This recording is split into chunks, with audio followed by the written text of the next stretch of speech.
حضرت ام حرام رضی اللہ عنہ نبی صلی اللہ علیہ وآلہ وسلم سے روایت کرتی ہیں،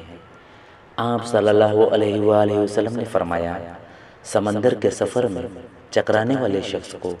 قے آ جائے تو اس کے لیے ایک شہید کا اجر ہے، اور جو شخص ڈوب جائے تو اس کے لیے 2 شہیدوں کا اجر ہے۔ حضرت عبداللہ بن عمر رضی اللہ عنہما بیان کرتے ہیں، رسول اللہ صلی اللہ علیہ وآلہ وسلم نے فرمایا، جو مجاہدین اللہ کی راہ میں جہاد کے لیے نکلتے ہیں اور غنیمت حاصل کر لیتے ہیں، وہ اپنے آخرت کے اجر میں سے 2/3 جلد ہی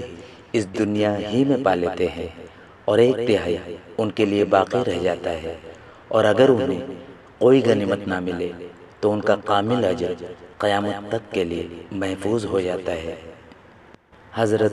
برا رضی اللہ عنہ سے روایت ہے، کہا، انصار کے قبیلے بنو نبیت میں سے ایک شخص نبی صلی اللہ علیہ وآلہ وسلم کی خدمت میں آیا اور اس نے کہا، میں گواہی دیتا ہوں کہ اللہ کے سوا کوئی عبادت کا مستحق نہیں، اور بلا شبہ آپ اللہ کے بندے اور اس کے رسول ہیں۔ پھر آگے بڑھا، خوب جنگ کی، حتیٰ کہ شہید کر دیا گیا۔ نبی صلی اللہ علیہ وآلہ وسلم نے فرمایا، اس شخص نے عمل بہت کم کیا اور اس کو اجر بہت زیادہ عطا کیا گیا۔ حضرت مقدام بن معدی قریب رضی اللہ عنہ سے روایت ہے، رسول اللہ صلی اللہ علیہ وآلہ وسلم نے فرمایا، اللہ کے پاس شہید کے لیے 6 انعامات ہیں۔ خون کے پہلے قطرات کے ساتھ ہی اس کی مغفرت ہو جاتی ہے، اسے جنت میں اس کا ٹھکانہ دکھا دیا جاتا ہے، اسے عذاب قبر سے محفوظ رکھا جاتا ہے، وہ قیامت کے دن بڑی گھبراہٹ سے محفوظ رہے گا،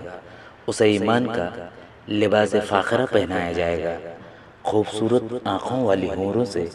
اس کی شادی کر دی جائے گی، اور اس کے 70 رشتہ داروں کے حق میں